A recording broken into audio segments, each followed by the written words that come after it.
First speaker, Dr. Jonathan Appleby, Chief Scientific Officer from Cell and Gene Therapy Catapult.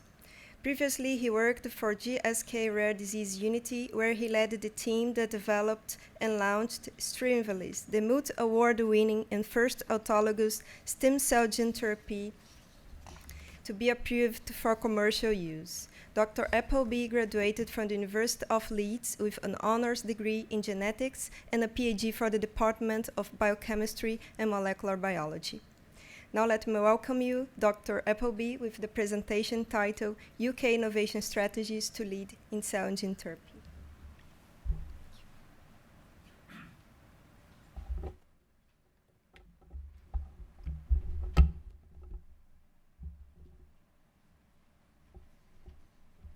Okay, here we go. First issue of the day. Can't see my slides, I'm afraid.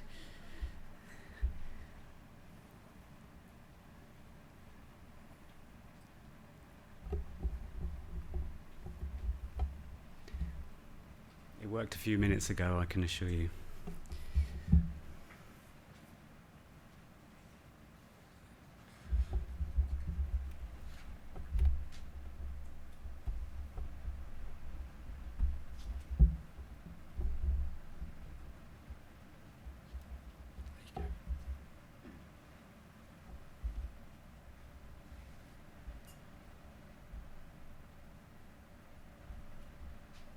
There we go. Great. Thank you very much to the organisers, and thank you, Jung Soo, for that kind endorsement of the UK as an excellent centre for innovation, particularly in cell and gene therapy.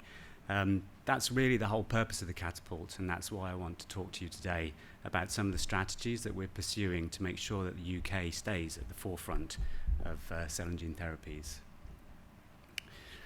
So, BEIS sponsor Innovate UK, who subsidise a whole group of catapults. So it's not just the cell and gene therapy catapult, but as you can see from this slide, there are 9 catapults working in areas of technological growth. Maybe you can't see down the bottom there, semiconductors, digital, satellite, medicines discovery, those kinds of areas. So we receive support from the government, and that should actually come across as a map of the UK. So it would have shown how beautifully we are spread across the UK. So I apologise that you can't see that. So we're subsidised by the UK government in order to support these areas of high growth.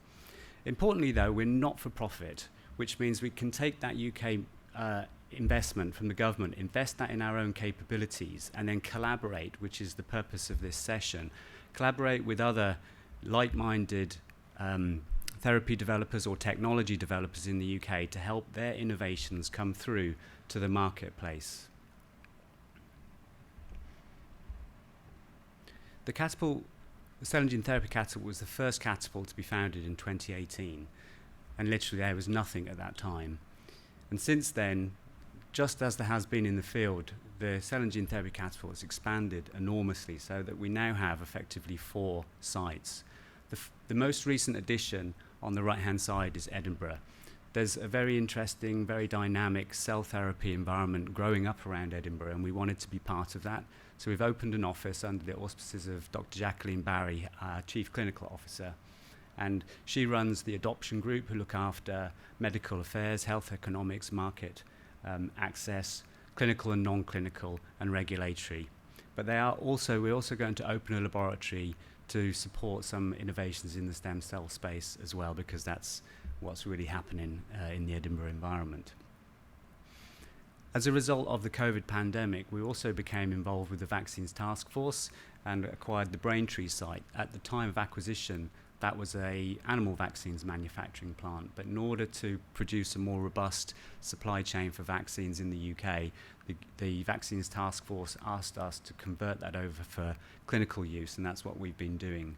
Now, thankfully, we're all here today as a result of the great support that industry's given to vaccines development, so most likely, and fingers crossed, we're not going to need to manufacture vaccine in there. So we're in the process now of converting that over to ATMP manufacturing capability, and we're leading with AAV manufacturing capability there right now. Stevenage site you may have heard about. This is a suite of clean rooms, 12 clean rooms in total, which we don't manufacture ourselves, and that's an important misconception. We run this facility so that third parties can come in and manufacture themselves without having to deal with all the challenges of getting a licensed manufacturing centre. So it's almost like an umbrella of capability which enables SMEs to come in and manufacture their own product, maintain their own intellectual property independently without all that mental burden and having to hire all those staff that would be necessary to build and run their own site. And finally, the London hub, which is where the Technology and Process Innovation Group is based. That's where I work. That's the entrance that you can see there. The actual laboratories are in the building in the background. We have a 1,200 square metre laboratory space there where we work across a whole range of different platforms, Lenti, AAV, stem cell, a lot of bioprocessing capabilities, looking at different analytical technologies, different bioreactor devices, and some of the details of that I'll share with you in a moment. So hopefully you can see that we have a broad range of capabilities which can really go from the very early manufacturing challenges that small companies face. The 80 scientists that we have in our group can support academics and small companies to optimize and improve their process so it can be made more robust and transition. We can work with companies to test independently and introduce their manufacturing concepts and introduce those companies to the network that we have, and then we can provide facilities to help those companies grow and transition into fully fledged independent commercial entities. Just as one example of the type of project that we classically engage in, we can take fee-for-service work with the capabilities that we've got. We can collaborate, which means we put something in and other people put something in, or we can do our own research and development. And in our own R&D mindset, we've been very interested in real-time adaptive control, really being very acutely aware of the bioprocessing which we engage in now is quite variable relative to normal small molecule or antibody-based techniques. When you get into these more complex processes, they're harder to control. And then nowhere is that more exemplified in the autologous process where, because of the bespoke nature of the patient cell cycle, one patient cell is being manufactured for that one patient in an individualized way, the starting materials can be highly variable as well.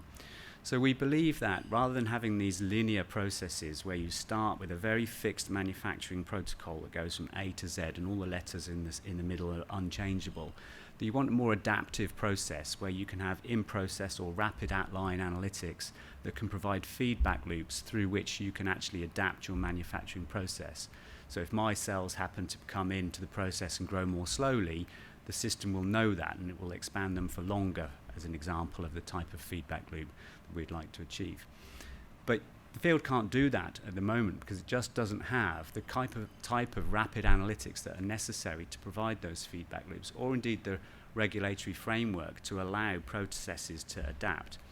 So we've formed the PAT Consortium, or Process and Analytical Technologies Consortium, which consists of a group of 24 companies, I think it is, some therapy developers, some companies with sensor technologies, some companies that produce bioprocessing systems who want to learn how to incorporate these analytics, or that sensor companies want to know how their sensors perform, and some therapy developers want to know which is the best sensors to incorporate into their system. Because we're an independent group, we have no vested interest in any particular outcome. We've independently brought this group together. We can run dozens of T-cell immunotherapy bioreactor systems, which is the picture you see in the bottom left, and share that data in among the consortium so that they can learn from each other and make the best selections for their bioprocessing. So that's just one example of 32 projects which are running in the TPI Centre at the moment. And I said in my title I wanted to focus on the viral vector hubs, because I think this is an absolutely brilliant story and great opportunity for the UK, and it's collaborative in nature, so it fits nicely in this session. About 3 years ago, the MMIP, which is a group of manufacturers who advise the environment, the government on where we need to go from a manufacturing perspective, noticed and made a big issue of the fact that in the UK there just wasn't enough viral vector manufacturing capability, neither really for commercial scale or particularly for academics who had good targets but couldn't get the clinical material that they needed to transition into those proof of concept trials. So a little group was formed, Catapult became part of that, and we wrote a white paper which called for funding to support academic focused manufacturing capability. And indeed, last year, the Medicines Research Council and LifeArc came forward with a £16 million grant to enable that, which was then further supported by the BBSRC with a further £2 million to support process development within that consortium. It was a call, various centres pitched for that funding, and the three that you see highlighted on the left here won. So right now, at Sheffield, under the auspices of Professor Mamoon Azouz, they're building the Gene Therapy Manufacturing and Innovation Centre, GTMIC. That's a total new build with support from the Sheffield University and others to create 2 bespoke clean rooms which will be manufacturing relatively small scale, 50 litre type scale, with the principal purpose of helping the transition of therapeutic targets from UK universities into clinical proof of concept. The same is being replicated down in Filton by NHSBT, being led by Paul Lloyd-Evans and John Smythe. They have a slightly broader remit. NHSBT have a background in GMP manufacturing, and they can go more ambitious, more quickly. So they're going to do AAV lenti and the plasmids, which they're already well known for. And those 2 new centres are complemented by the existing expertise at King's and UCL with the capability they have at Royal Free. But these groups are not going to be independent. They're just going to go off and develop their own process. The concept here is that we have some kind of collaboration between the groups, focusing on the areas of poor productivity, probably cell lines, new DNA systems, perhaps continuous bioprocessing systems. But that's done in a way which is aligned to the UK infrastructure, so that when these academic projects are tested and shown to be effective, there's not a sort of 6 or 9 month stop while they try to fix up their process, that it's suitable for scale. And the Catapult has worked pretty much for the last 4 years developing a suspension-based bioreactor system which can now be transitioned, and we're working with Sheffield and NHSBT to make that a reality. So the process that we've developed, which is currently run at 2 litre scale, can now be transitioned to those sites, scaled up to 50 or possibly larger scale should they choose to do so. And we hope that all of these centres will run on the same analytics so that when they're transferred into large-scale manufacture, it'll be quick and there won't be any comparability risk. And this is complemented by a rapid growth of AAV and lenti capability in the UK. I'm sure you all know very well of the capabilities of Oxford Biomedica. But groups like WuXi have come in with their acquisition of Oxgene. Pharmaon have just acquired the site that Allergan were at near Liverpool. There's Fuji, there's Rentschler investing in Sheffield.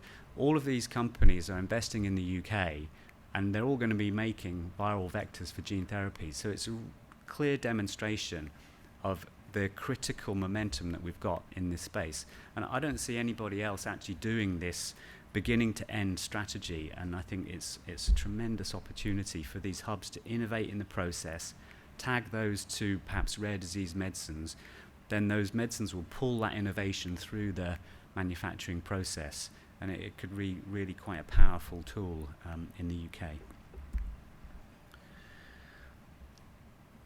Building things, however, is only part of the problem. In the whole industry, everywhere you look right now, there just aren't enough people. It's people that's the bottleneck. It's maintaining your workforce and the skills that you've invested in long enough to see your ideas through to fruition. So the Catapult, with generous support from across the network, has 3 thrusts in this area. The Advanced Therapies Apprenticeship community, and I'd encourage you to visit these websites and take a look, and please do tell everyone that you can about these opportunities, is an organisational network where a whole range of levels of experienced apprenticeships. So we're not talking about people who are just fresh out of university. There are different levels, and people can move across industries as part of this apprenticeship scheme, can both gain more experience themselves, but also help the growth of companies. And we've now got, I think it's getting on for 250 apprenticeships already in this scheme, in the types of companies that you can see there. We've also supported the creation of the Advanced Therapies Skills Training Network. This is a mix of solutions to the problem. The first box on the left, the online training platform, is basically, literally as it says, anybody with a UK centre can log into this training platform and they can access any of 500 training modules in the ATMP space. There's quite a lot to sort through. We were surprised at how many modules could be found to put on there, so we're now implementing a kind of filtering and search system. So if you do go on, you may find it a bit overwhelming, but we're going to be resolving that in the coming weeks to months. And we have the national training centres, which I'll come back to in a second, and there's a career converter, so that if people want to move into the field, they've got skill sets, they can kind of map them through to what new skills they might, new roles they might be able to take in the ATMP industry. But the national training centres take that skill level up a level. So the National Horizon Centre up in Darlington, Roslin Cell Therapy and University of Birmingham are now offering these training courses, as you can see listed on the slide. These are residential courses that can take people's training levels up to the next level. And this slide brings that all together and just reminds me to highlight that the Stevenage Cluster, which is built around that Sheffield site, it's on the GSK research park and has 2 innovation centres, biocatalyst centres. There's probably about, I'm going to guess the number, maybe 40 companies on there right now, and because of the skills shortage, the Catapult is working with them and supporting them with local training centre support at University of Hertfordshire. So I've talked a bit about the front end. I've talked about the spread of capabilities that the Catapult has got. Talked a little bit about the skills issues, the shortage that everybody's facing. But of course, none of that is any use if you get your complex therapeutic approved, but then can't have it adopted by the NHS because the systems in order to embrace those new technologies don't exist. I'm sure you're all aware that ATMPs are challenging. Sometimes they have bespoke cell collection methodologies on the front end. Sometimes they have very short shelf life products at the back end. Pharmacies can't pick them off the shelf as they're used to doing. Some of them have complex pay-for-performance type models. And when I was working on Strimvelis 5-6 years ago, it was incumbent upon GSK to try and sort all of those issues out itself, which is very difficult for a company to do. A company rocks up to the NHS and says, you want to use my medicine, you've got to do all these things. Just can't organise it. But the ATTC network is there to try and solve those problems. So this is a group of centres across the UK, heavily engaging with the NHS, 67 partners involved, including many of the companies involved in ATMPs, working out what the supply solutions need to be, what the infrastructure needs to be within the UK in order to allow us to seamlessly transition to the marketplace and manage with this, like, for example, the follow-up challenges that you get with ATMPs. That's just a few of the things that are going on in the short presentation. I can't possibly touch everything that's going on in the UK, but I just wanted to finish with this slide because I think it shows that it's working. Just to pick off a few of the examples here, top left-hand corner, 33% of the ATMP companies in Europe are cited in the UK, 90 therapy developers in the UK, 1.7 billion of financing for those companies in just the last 4 years. So it shows that things are going well. We have to keep working to maintain that momentum, but I'm confident that with all the things that are going on, that we're just going to see the whole life science sector go from strength to strength. And coming off the back of the COVID pandemic, there's a big positive wave of sentiment, I think. So I think we have a bright future. Thanks very much.